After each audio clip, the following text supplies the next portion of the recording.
Amados, que alegria estar aqui, diante da mesa. A mesa que consola, a mesa que trata, a mesa que constrange, a mesa que une, a mesa que conecta. A mesa não foi criada por homens, mas ela foi criada por Deus. Há 2022 anos, Jesus estava diante da mesa. E ele partiu o pão e dava graças. E ele servia os seus discípulos. O último momento de Jesus, antes da cruz, foi a mesa. Na mesa ele curou, a mesa ele tratou, a mesa ele exortou, a mesa ele amou. A mesa ele conectou pessoas. A mesa ele foi ungido por Maria. A mesa ele anunciou o seu traidor. Você sabia que somente 40% das pessoas, elas fazem refeição à mesa? 40% das pessoas. E um estudo fala que das pessoas que fazem refeição à mesa, 70% fazem a refeição com a interrupção de televisão, tablet e smartphone. A mesa que não foi criada por mãos humanas, foi inspirada por Deus. Lá no Antigo Testamento, nós fazemos a leitura das medidas e de toda a orientação que o Senhor dava quanto à mesa. Um estudo numa faculdade de psicologia dos Estados Unidos afirma que adolescentes e jovens que fazem ao menos 5 refeições à mesa. Amados, eu estou falando de 5 refeições à mesa. Nós temos 3 grandes refeições durante o dia: café da manhã, almoço e janta. Nós temos 7 dias na semana, vezes 3 refeições, temos 21 refeições. Das 21, se eu fizer ao menos 5, a ciência comprova que adolescentes e jovens têm menor índice de uso de drogas, menor ou nenhuma porcentagem. Jovens e crianças, adolescentes que se fazem a refeição à mesa e se conectam com seus familiares, não são ansiosos, não são depressivos, e são ainda aqueles que têm melhor desenvolvimento escolar. São os melhores colocados nas universidades. A ciência não consegue explicar o que acontece em volta da mesa, mas algo sobrenatural que o Senhor chamou a mim e a você para fazermos na nossa casa: sentar à mesa, olhar nos olhos e nos conectar com aqueles que o Senhor nos confiou. De quem você vai prestar conta quando você chegar na eternidade? O que você tem feito com aquilo que tem sido confiado a você? Será que você tem sonhado, feito muitos planos com os seus filhos, projetos, investimentos, poupança, e às vezes a gente negligencia um simples momento à mesa? A mesa que Jesus anuncia a sua morte parecia o fim. Os discípulos olham para ele ainda sabendo que aquilo precisava acontecer. Eles falam: mas Senhor. E ele fala: arreda-te de mim. Eis que é chegado, eis que é necessário a morte. Como eu e você lidamos com o aparente fim. Deus precisou enviar o seu Filho Jesus para que morresse naquela cruz pela minha vida e pela sua vida. Aquilo que parecia o fim, na verdade era o começo. E quando o fim é o começo em nossas vidas, é o tema dessa ministração de hoje. Quando o fim, na verdade, é o começo. Charles Spurgeon, ele fala o seguinte, ele é conhecido como o príncipe dos pregadores. O desespero do homem, apóstola, é a oportunidade de Deus. Amados, o desespero do homem é a oportunidade de Deus. E eu quero que você pense agora em alguns minutos, alguns segundos, qual área da sua vida que hoje, talvez você chegou aqui desesperado, sem saída nenhuma. Às vezes, em alguns momentos nas nossas vidas é necessário que as coisas sejam desconstruídas para vir a construção. Numa colcha de crochê, quando, quem é crochêzeira aí, se você vai fazer uma colcha de crochê e você está determinado momento ali do tamanho da tua colcha, já caminhou ali, e você se depara com um ponto errado, você tem duas opções. Você tem a opção de fazer um remendo, de pegar um remendo, costurar alguma coisa ali, tentar dar uma melhorada, uma escondida, ou você tem a opção de desmanchar tudo e começar tudo de novo. O que eu e você escolhemos diante das situações?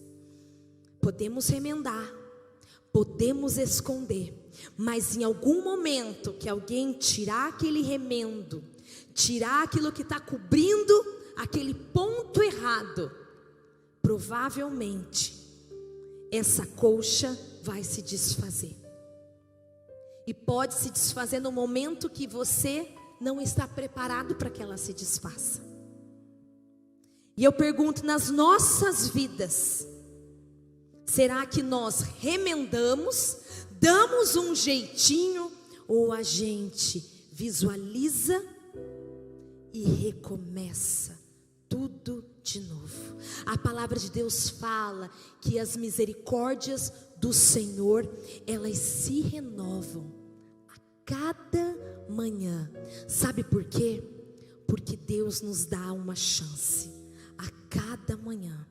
Hoje você vai dormir, você vai ter uma deliciosa noite de sono, e quando você acordar, as misericórdias do Senhor serão renovadas sobre a sua vida. Deus vai chegar com um papel em branco e Ele vai falar: filho amado, filha amada, eis que te dou uma nova chance. O que nós precisamos reconstruir, aonde que a minha vida e a sua vida nós estamos nos vendo desesperado. Onde será que na nossa vida a gente olha e fala: meu Deus, é o fim. Eu queria que a igreja abrisse em João capítulo 2, versículo 1 ao 11. João capítulo 2, versículo 1 ao 11.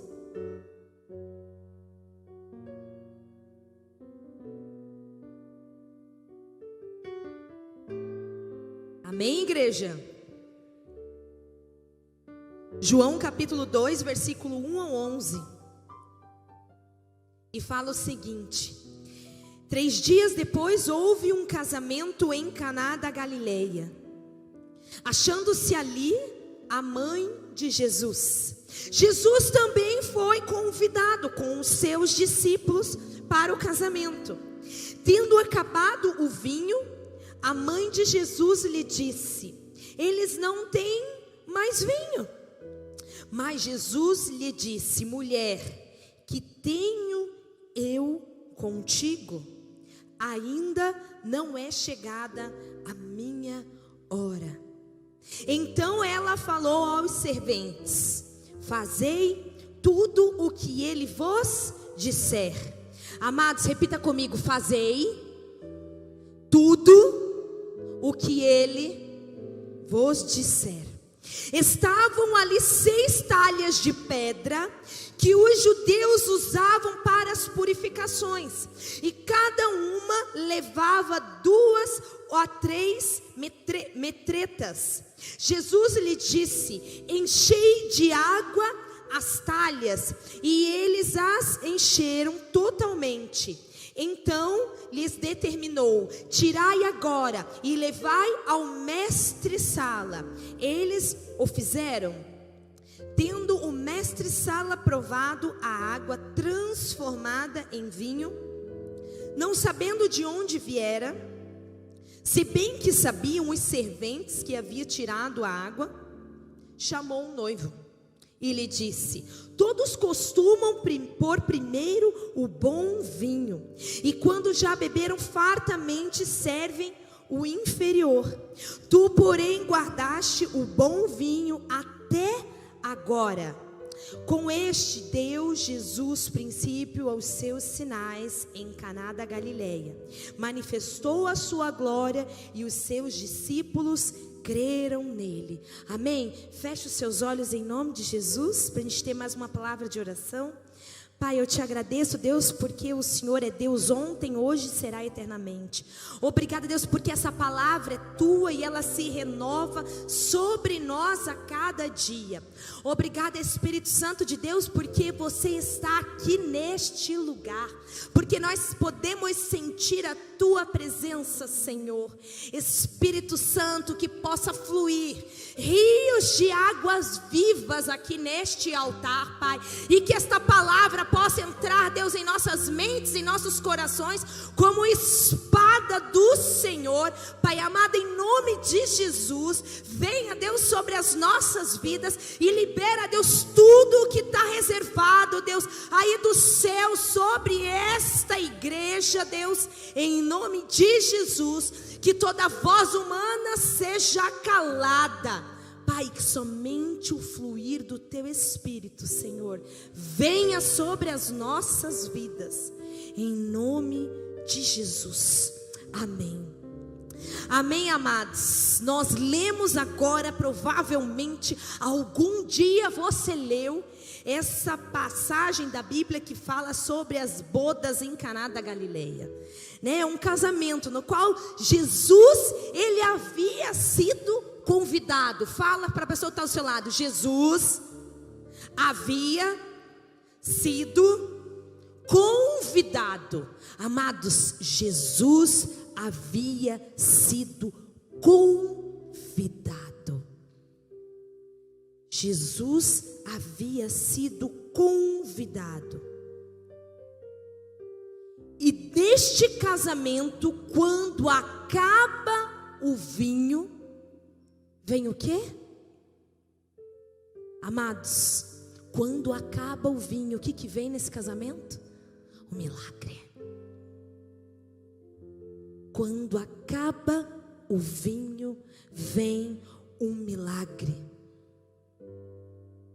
Neste relato bíblico, Jesus e os seus discípulos são convidados para este casamento, e quando o vinho ele acaba, Jesus transforma a água em vinho milagrosamente.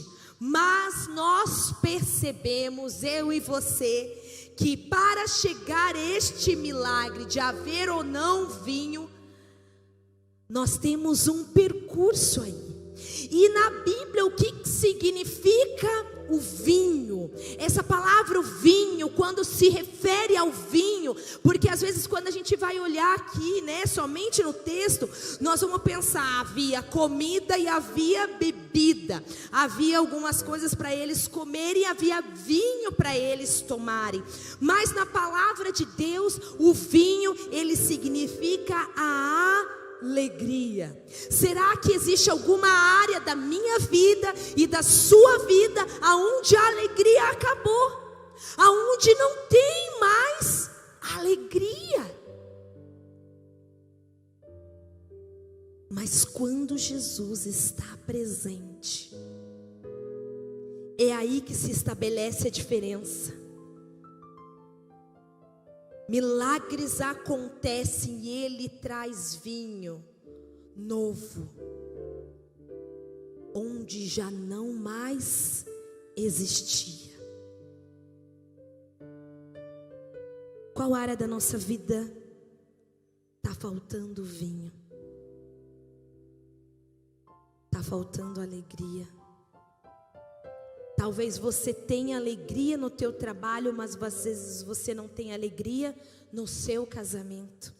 Ou talvez você tenha alegria com o seu casamento e você não tem alegria com os seus filhos.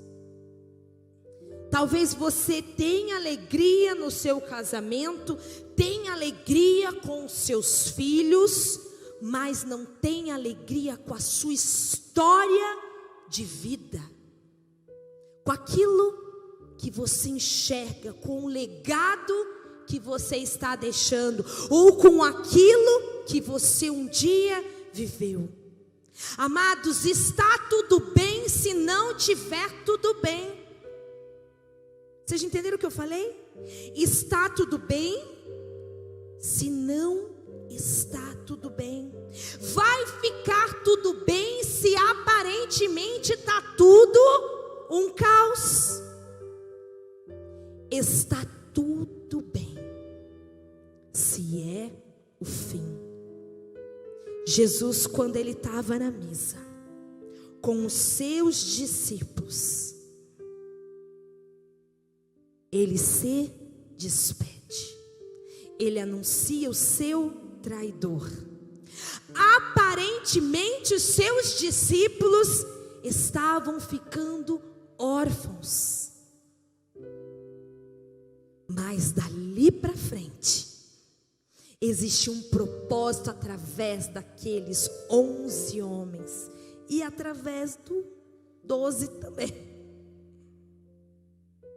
com propósito na vida deles e através da vida deles. E sabe por quê? Perceba que o milagre acontece porque Jesus, ele estava lá. Olha só, leia comigo. 3 dias depois houve um casamento em Caná da Galileia, achando-se ali a mãe de Jesus. Jesus também foi convidado, e não só Jesus, mas os seus discípulos foram convidados. Então havia uma festa na qual a mãe de Jesus foi convidada, Jesus foi convidado e os seus discípulos foram convidados. Jesus não estava passando na rua, Jesus não foi chamado de última hora, não mandaram chamar Jesus. Jesus, ele havia sido convidado, e porque ele estava presente, amados, preste atenção. E porque ele estava presente, houve um milagre. Será que ele está presente em todas as áreas das nossas vidas? Em todas as decisões que eu tomo? Será que Jesus, ele é o meu convidado? E eu não me envergonho dele estar comigo dentro do meu quarto, dentro do meu casamento? Será que ele é convidado na educação dos meus filhos? Será que Jesus é convidado nos meus negócios? Será que Jesus, ele é convidado quando eu pego a minha bolsa, eu entro num ônibus, ou eu pego minha bolsa e eu entro no carro?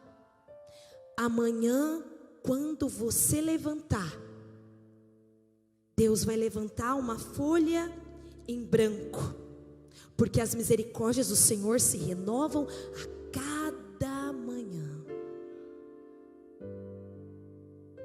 Jesus vai ser convidado para entrar na sua faculdade, na sua escola, na sua sala do teu trabalho, ao visitar os seus clientes, na sua mesa. Será que Jesus, ele é convidado? Muitas vezes a gente separa áreas da nossa vida. Deus, no meu ministério o Senhor é convidado. Jesus, na educação dos meus filhos eu preciso do Senhor, porque sem o Senhor eu não tenho sabedoria, e sem sabedoria eu vou matar um abençoado de um filho meu que não obedece. Deus, eu preciso do Senhor no meu casamento, para que o maligno não entre por nenhuma brecha, e eu não perca o meu casamento. Mas nos meus negócios o Senhor não precisa entrar. Os segmentos da nossa vida, será que ele é convidado? Jesus, ele operou o milagre, porque ele estava ali. Jesus, ele faz algo diferente. Quando Maria chega para ele, tendo acabado o vinho, a mãe de Jesus lhe disse: eles não têm mais vinho. Mas Jesus lhe disse: mulher, o que tenho eu contigo? Sabe o filho que fala: mãe, me erra, não mira em mim, me tira dessa, não tenho nada a ver com isso, mãe. Sabe assim, quando você está diante de uma situação, você olha para o filho, olha lá Maria Gabriela, e eu falo: Maria Gabriela, vem me ajudar. E ela olha com aquela cara. Levanta a mão, Maria Gabriela, para a igreja te localizar, né, filha? Aí eu falo assim, chega a visita, e eu falo: Maria Gabriela, ajuda a mamãe, Maria Gabriela. Maria Gabriela vai lavar aquela louça. Ela só olha com aquela cara, ela não precisa nem falar: tenho, que o que eu tenho contigo, mulher. Mas ela olha e fala: mãe, por que eu? Não fui eu que usei todos esses talheres, não fui eu que usei todos esses pratos. Se Deus está falando com você, recebe, irmã. Amados, Jesus olhou para a mãe dele e falou assim: que eu tenho a ver, o que eu tenho contigo? Acabou o vinho, e deixa quieto, ainda não é chegada a minha hora, ainda não há momento de eu fazer nada.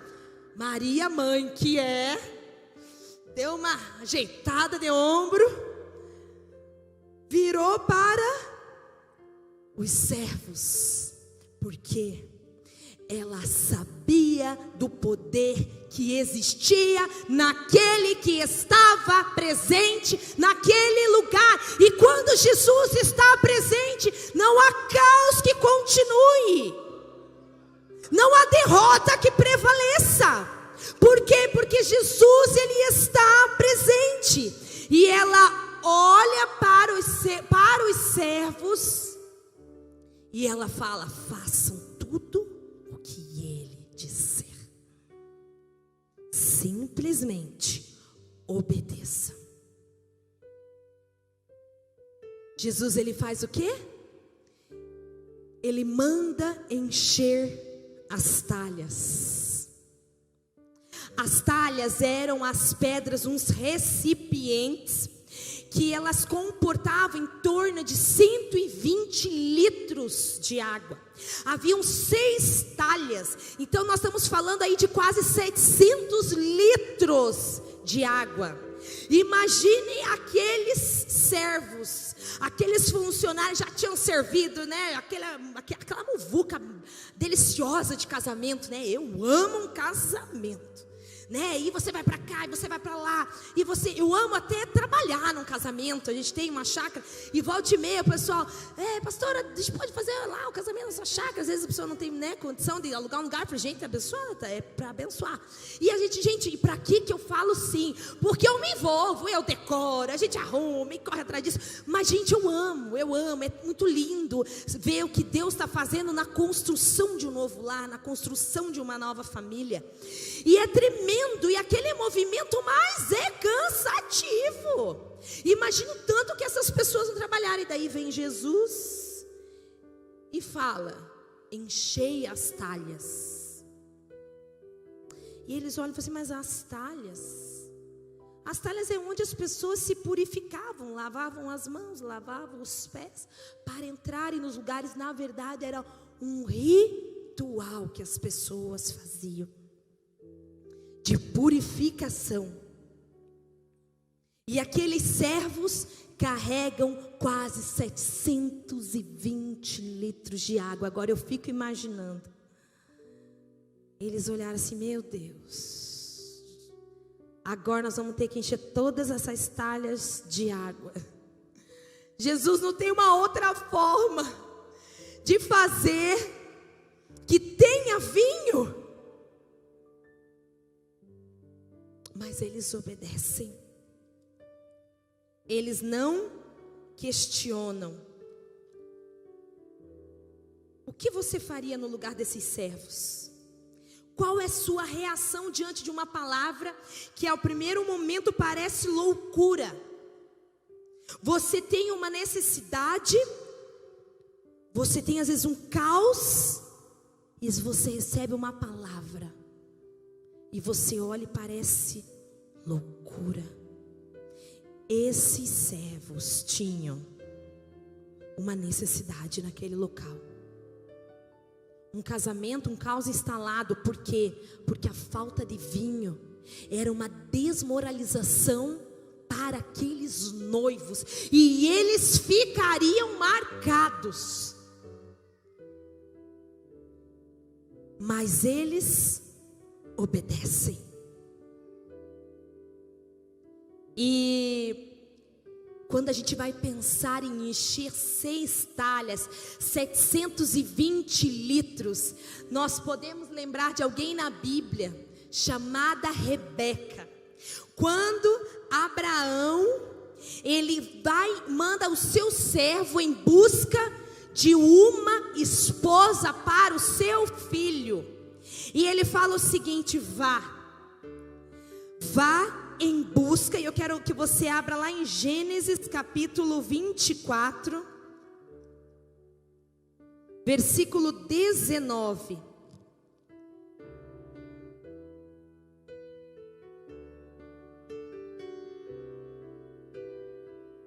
Eu quero ler antes com vocês no 13 e 14.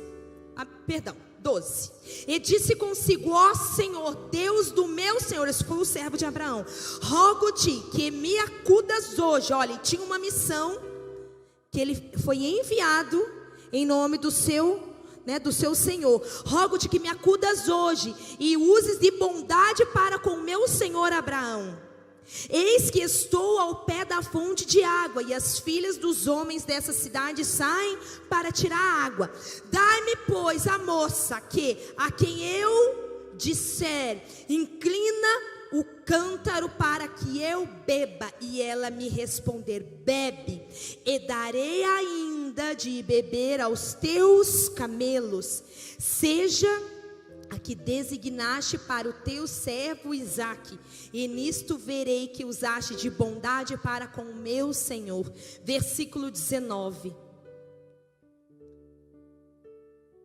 E acabando ela de dar a beber, disse: tirarei água também para os seus camelos, até que todos bebam.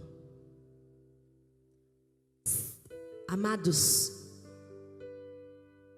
imagine um camelo,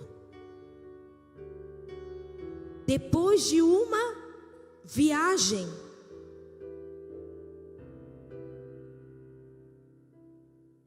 essa menina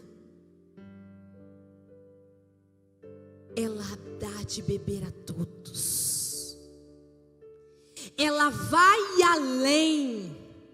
E por ir além, ela vira nora de um herói da fé. Ela vira esposa de um herói da fé. Ela se torna mãe de um herói da fé. Qual tem sido a minha e a sua conduta diante dos desafios que Deus coloca diante de nós? Será que a gente recua por achar que às vezes é loucura? Imagina esses servos, assim, mas o que tem a ver as talhas de purificação com o vinho? Mas eles obedecem. 6 talhas, Jesus transforma 600 a 700 litros de água em vinho.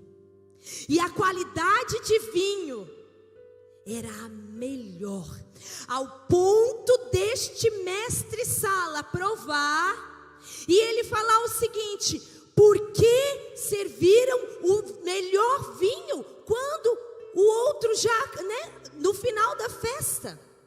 Imagine a qualidade deste vinho.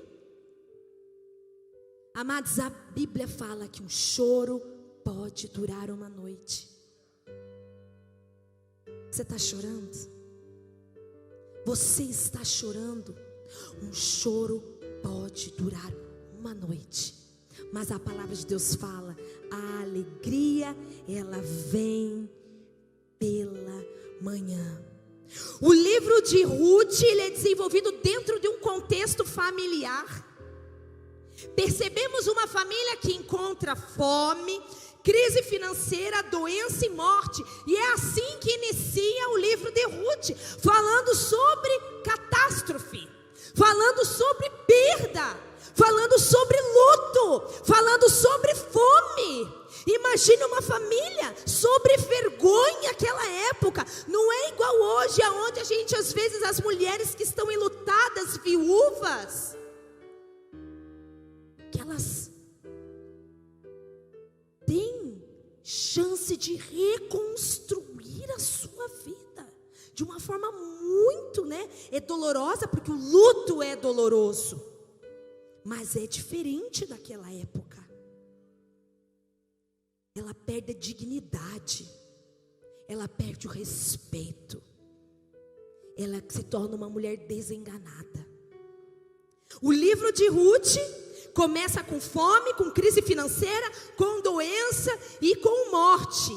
Mas Ruth, ela é um exemplo vivo do que o amor de Deus pode fazer. E não é um amor tribal, mas ele é um amor universal. Ele não é um amor determinado para um nicho de pessoas, mas é para todas. Na vinda do Pentecoste, desceu do céu sobre todos. Aquilo que o Senhor tem reservado, Ele não tem reservado só para mim, Ele não tem reservado só para a família do apóstolo, Ele não tem reservado somente para os diáconos da igreja, mas Ele tem reservado para todos. Amém, igreja?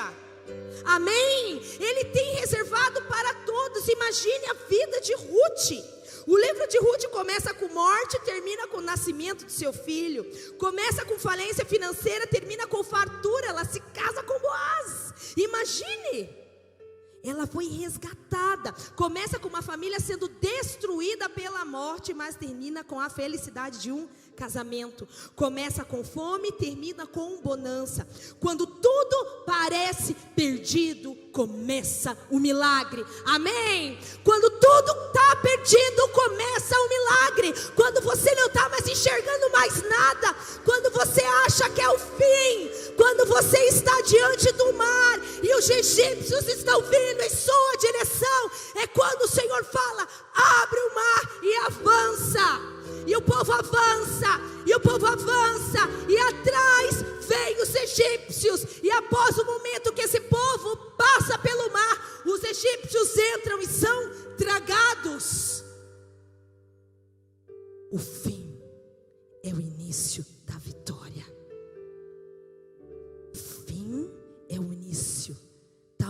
caos, não tem problema, porque Jesus foi convidado. Amados, Deus traz algumas porções poderosas de posicionamento de 3 tipos de pessoas neste texto. O milagre do casamento acontece, mas podemos perceber algumas atitudes que nos chamam muito a atenção. E foi o que o Senhor falou à minha vida. Deus tem nos chamado, primeiro, para interceder. Quem foi a intercessora aqui neste texto? Vamos lá? Vou voltar no texto, que agora eu estou lá no começo da Bíblia, Joana. Volta em João.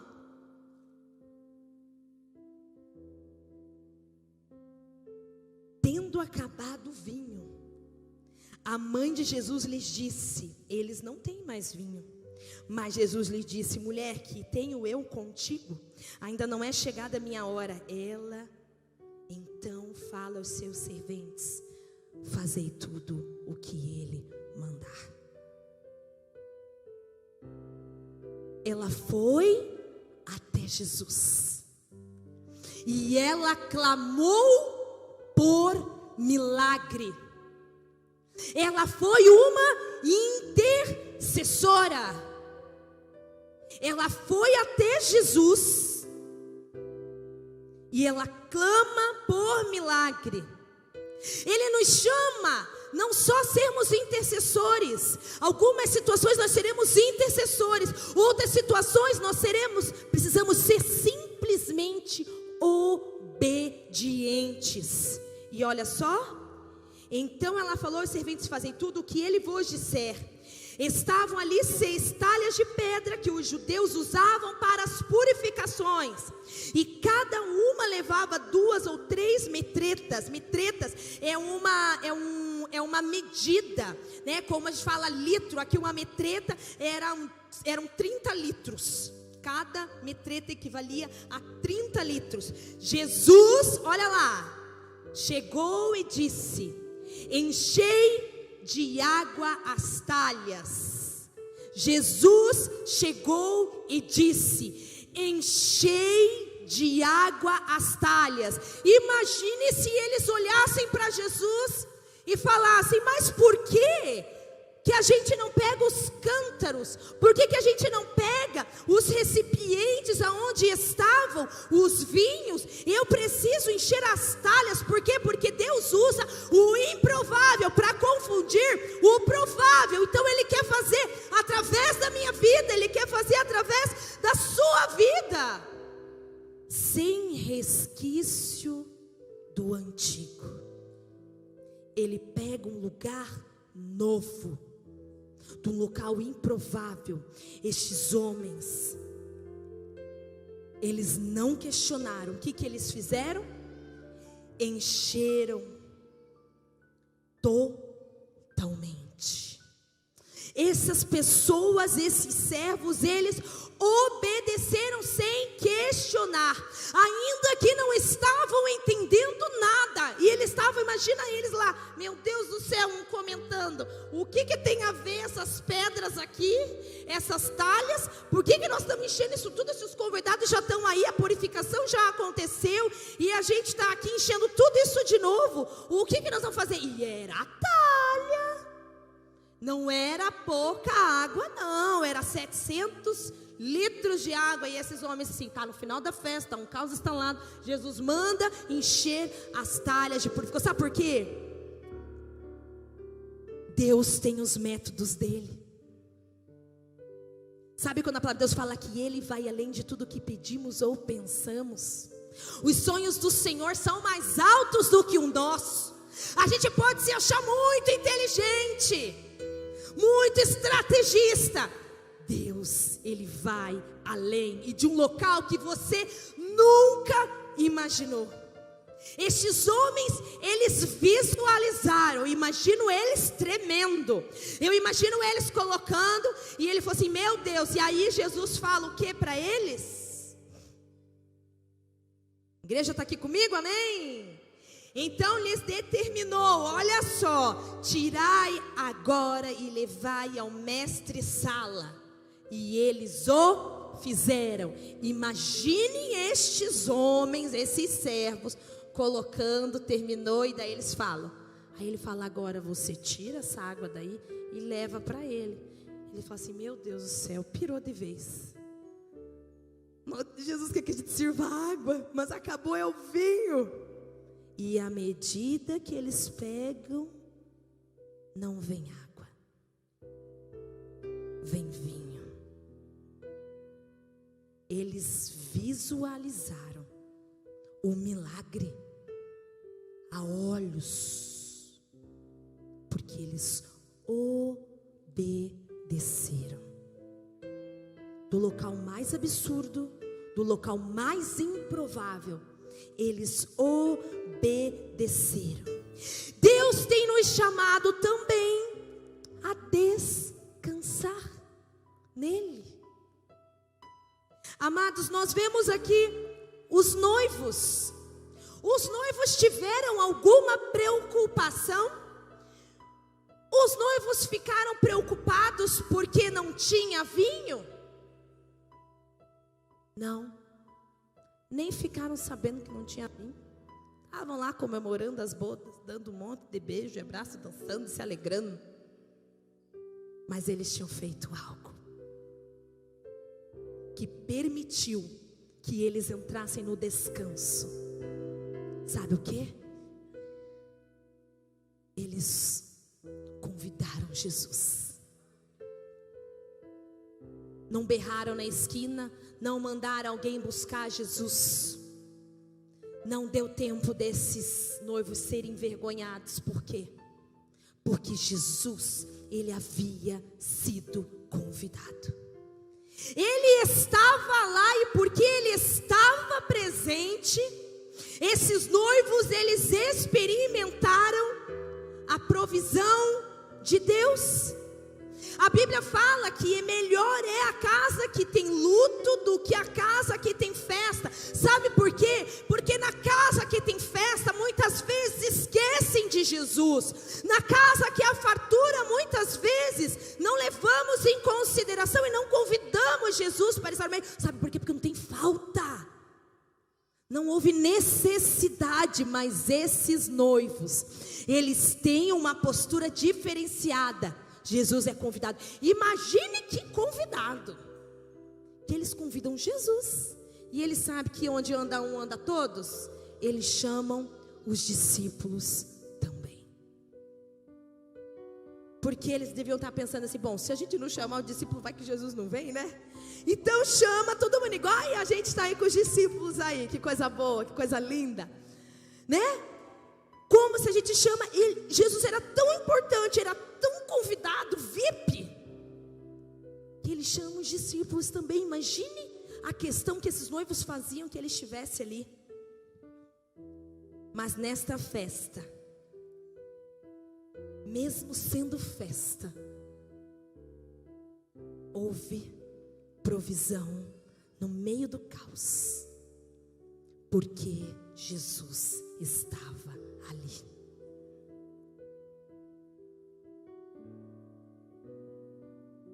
Amados, feche os teus olhos.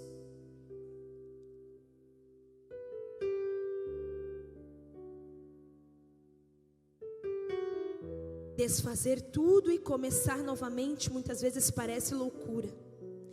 E de lugares aonde você não imaginaria. Talvez Deus dê palavras de comando à sua vida, onde você olha: mas Deus, por quê? Mas Deus, não é assim. Mas se eu fizer isso, eu vou perder, tudo vai piorar. Deus nos chama a interceder como Maria. Deus nos chama a obedecer como esses servos.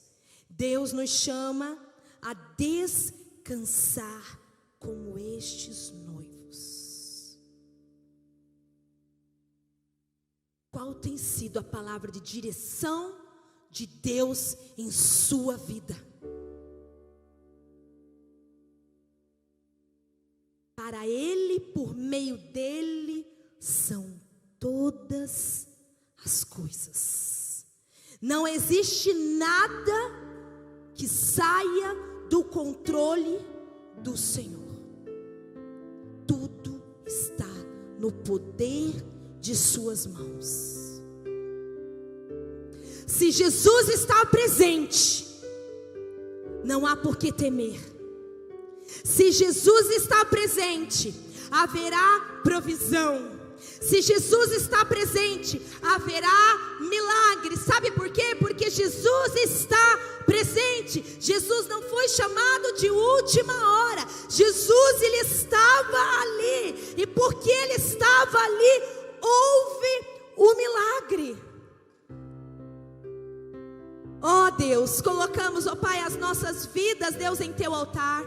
Eu coloco, ó Deus, a tua igreja amada, cada família do Senhor aqui, representada. Pai amado, eu vejo multidões aqui. Eu vejo multidões nesta igreja. Espírito Santo de Deus, que essa palavra, Deus, possa multiplicar nas vidas e nos lares.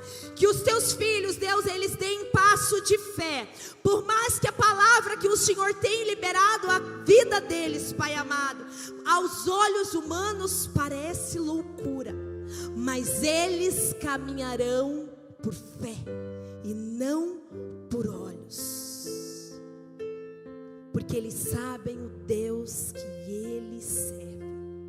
Pai amado, assim como Maria, queremos, ó Deus, estar, Deus, obedientes à sua voz, crendo no teu chamado, sabendo que o Senhor está ali e sabendo que o Senhor pode fazer. Queremos, ó Deus, nos derramar em tua presença, Espírito Santo, e clamar um mover sobrenatural do Senhor nas nossas vidas, aqueles que estão à nossa volta, Deus, na nossa igreja, no nosso bairro, Deus, em Curitiba, Senhor, queremos ver o milagre do Senhor, Deus. Pai amado, existe tanto caos instalado em tantas áreas das nossas vidas, o vinho tem acabado, Deus, em várias áreas das nossas vidas, Pai, que haja milagre, Deus, que haja, Deus, restituição, e que o vinho novo, Deus, desça sobre a sua igreja, Deus, em nome de Jesus, nos ministérios, nos casamentos, ó Deus, Pai amado, na filiação, na sua posteridade, Deus, em nome de Jesus, aonde estiverem, que haja vinho novo, que ao olharem, possam perguntar: de onde vem este vinho novo? Este vinho novo vem do céu. Este vinho novo, ele vem do Senhor.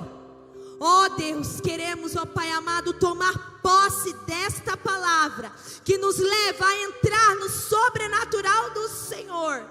Pai amado, ainda, Senhor, que obedientes, ó Deus, convidando o Senhor como nosso convidado especial. Deus, que a nossa postura possa mudar diante das situações, que a gente não recue, mas que a gente haja por fé, sabendo que o Senhor está conosco. Louvado seja o teu nome. Oramos em nome de Jesus. Amém e amém. Amém. Deus abençoe a sua vida em nome de Jesus.